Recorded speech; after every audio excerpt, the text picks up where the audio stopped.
j'ai créé une liste. Ce sont des étapes, d'accord? Donc si vous faites tout vous-même, de la compo jusqu'au mixage puis au mastering, cette liste va vous aider à connaître l'ordre des choses à faire et surtout ne pas manquer des étapes importantes. Et dans cette liste, il y a même des conseils qui sont cachés. Cette liste de base, j'avais fabriquée pour moi. Du coup, c'est testé, approuvé. Je vous garantis que ça va vous aider à enlever déjà une charge mentale et en plus à suivre les bonnes étapes. Vous pouvez la télécharger sous ce lien, c'est 100% gratuit, ou vous pouvez simplement suivre cette vidéo. En tout cas, si vous êtes abonné à ma newsletter, vous l'avez déjà reçue. Alors, avant de vous décrire cette liste à checker, il est bien important de comprendre que si vous voulez un titre de qualité, ça ne se jouera pas au mixage. Ça se jouera sur l'ensemble des étapes. Et dès la composition, c'est important de respecter chaque étape, d'accord? Donc c'est vraiment un tout pour faire un titre de qualité. Alors on va commencer à parler de tout ce qui est composition, mais je vais aller assez vite. Déjà, j'ai défini, avant même de commencer à composer, le titre de la musique. Comme ça, vous allez dans un seul et même sens, et quand on va dans un seul et même sens, dans un but bien défini, on devient même plus créatif. J'ai défini l'ambiance du morceau, j'ai défini si c'est triste, joyeux, drôle, terrifiant, dansant, tout ça.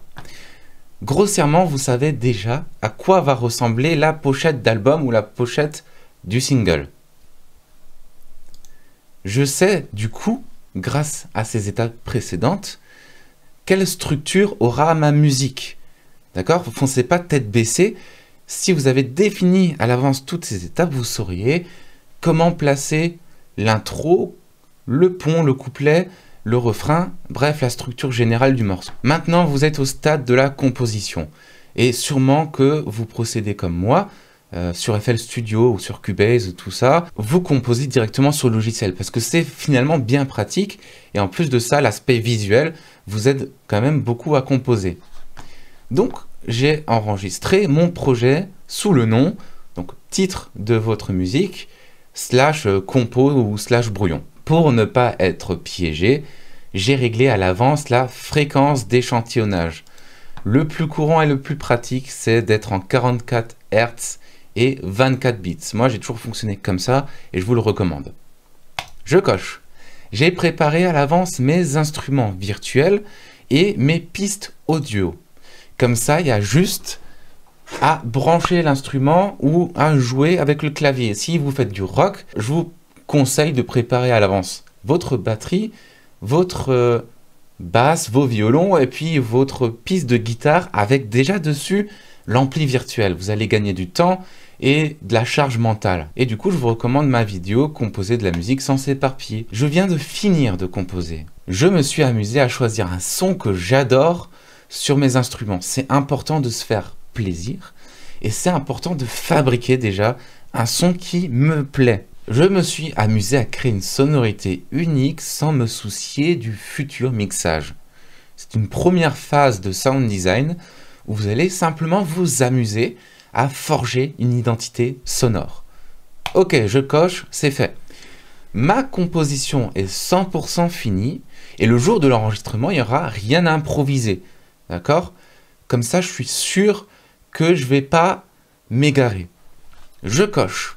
J'ai exporté mon son en MP3 ou en Wave, on s'en fiche, pour pouvoir écouter ma compo en dehors de mon studio pour être sûr que j'ai pas foiré l'étape de la composition.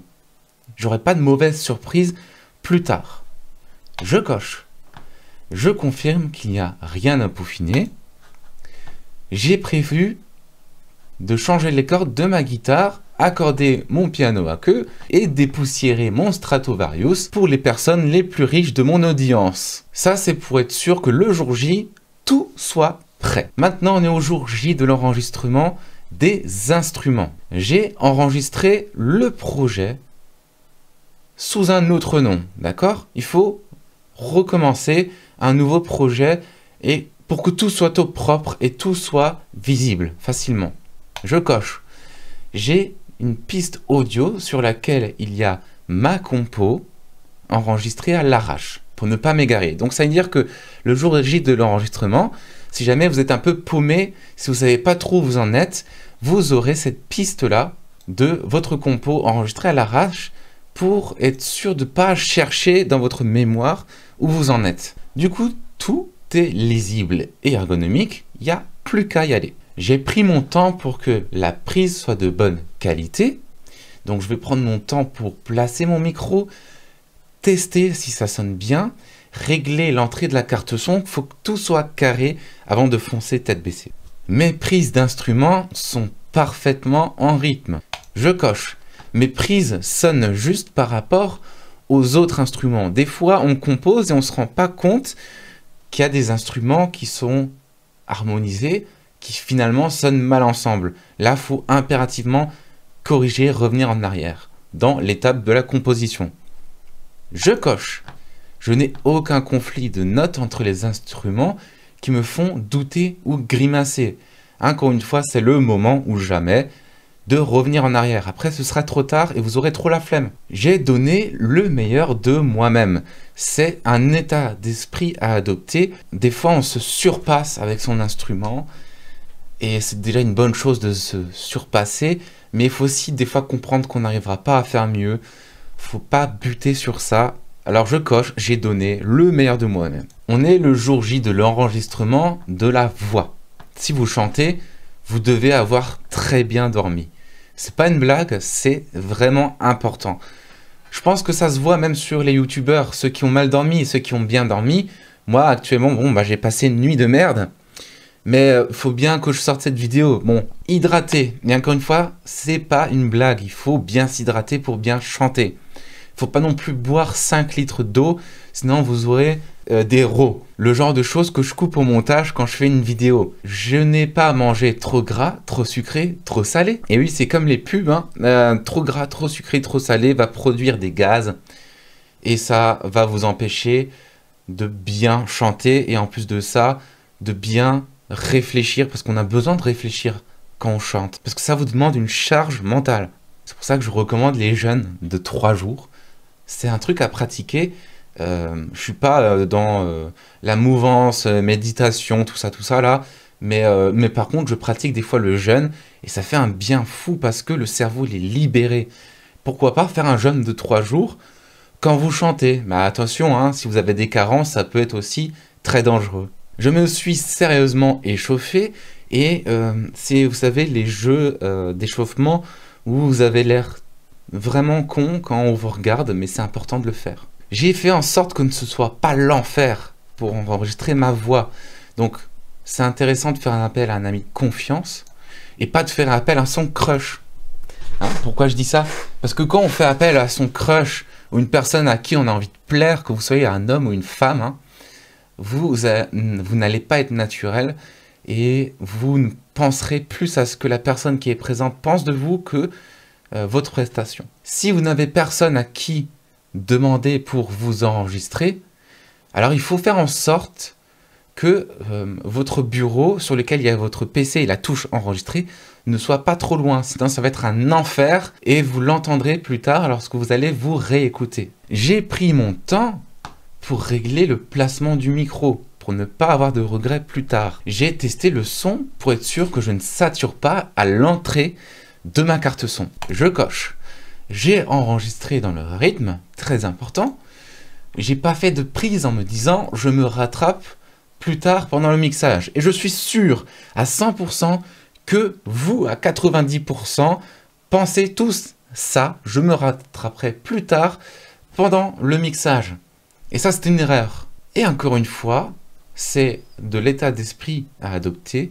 J'ai donné le meilleur de moi-même, accepter qu'on ne peut pas faire mieux et passer à l'étape suivante. Ensuite, il y a la partie sound design, arrangement, vraiment très intéressante et importante. J'ai créé des arrangements avec des instruments qui n'étaient pas prévus de base. Par exemple, du triangle, du shaker. En fait, rendez votre son dense. Au pire, vous le supprimerez plus tard, mais essayez. Surtout quand c'est pas prévu, des fois on se surprend à adorer faire ça et à rajouter juste de quoi agrémenter son son. J'ai créé différentes combinaisons de têtes d'ampli et de baffles, donc ça c'est pour les guitaristes. ça rentre bien dans la case sound design, vous allez chercher des trucs pour changer le son, vous allez expérimenter, c'est en expérimentant qu'on découvre des choses et qu'on gagne des galons. J'ai essayé de transformer le son d'un instrument juste pour voir, donc c'est ce que je disais, expérimenter. Ensuite, avant de commencer la phase de post-production, j'ai coupé au ciseau les pistes audio, à savoir tous les bruits parasites, période où l'instrument ne joue pas parce que ça ne sert à rien, et souffle dans le micro, tout ça, je coche. J'ai exporté, et ça c'est important selon moi, et c'est tout le monde ne le fait pas, mais moi je recommande de le faire. J'ai exporté piste par piste tous les instruments et les voix afin de les réimporter sur un autre projet FL Studio, un autre projet Cubase, à la même fréquence d'échantillonnage. Ça c'est très important. Donc c'est-à-dire que vous avez sans doute des instruments virtuels, des amplis actifs, voilà, des choses en fait qui vont manger du CPU à votre ordinateur. C'est bien d'exporter tout en piste audio pour que lors du mixage, vous n'avez pas de freeze ou de ralentissement de la part de votre ordinateur. Pause de 2 semaines minimum, si c'est possible. Je sais que c'est pas toujours possible, mais cochez, j'ai fait une pause, au moins un jour. Il faut que votre cerveau ait effacé le cache en mémoire, comme un ordinateur. Il faut avoir un petit peu oublié. Pourquoi? Parce que ça vous permettra de prendre du recul et de nouveau apprécier votre musique. Et ça, c'est important. Donc là, vous avez enregistré du coup votre projet sous un autre nom. Donc c'est comme si vous créez un nouveau projet. Et ce projet va s'appeler le titre de votre musique / mixage. Donc vous aurez viré toutes les anciennes pistes instruments, MIDI, pistes audio. Et à la place, vous aurez mis que des pistes audio, en wave, pour pas perdre la qualité. Donc c'est ce que je viens de dire, j'ai importé toutes mes pistes audio à la même fréquence d'échantillonnage, et j'ai fait en sorte que tout soit identifiable avec des codes couleurs, genre la batterie en rouge, la basse en orange, les cordes et les guitares en vert, tout ce qui est instrumental en bleu. Il faut que ce soit facile pour vos yeux et il faut que ce soit ergonomique. Ça vous fait gagner de la charge mentale et vous serez plus efficace lors du mixage. Première étape du mixage, c'est les balances de volume bien trop sous-estimées. Alors, j'ai fait mes balances de volume. Et en cochant cette case, ça veut dire que vous devez être déjà satisfait de votre musique et que vous avez déjà l'envie de la partager. C'est ça des bonnes balances de volume. Donc j'ai fait une formation sur YouTube que je vous recommande grandement. J'ai travaillé le placement des instruments simplement avec le panner. Donc là on est au stade encore où maintenant vous allez mettre des guitares à gauche, à droite, voilà, vous allez faire de la place sur le spectre audio. Une fois que tout ça c'est fait, vous exportez encore une fois votre titre. Vous le sortez de votre studio, vous l'écoutez ailleurs, en voiture, dans la case de vie de tous les jours, système d'écoute banal. Ça vous aidera à prendre du recul, savoir si les balances sont bien faites. Et par pitié, ne commencez pas à l'étape suivante tant que les balances ne sont pas carré de chez carré. C'est là que vous checkez cette case très importante, je confirme, que la balance de volume est bien exécutée. Si vous voyez des fautes d'orthographe, merci de me le dire en commentaire. Je suis vraiment un noob en ce qui concerne l'orthographe de cette belle langue française. Vous m'excuserez si vous en verrez. Je vous recommande ma vidéo « Comment faire un bon mixage à coup sûr » qui reprend les étapes du mixage. J'ai relevé sur un morceau de papier, par exemple, tous les problèmes suite à la dernière écoute.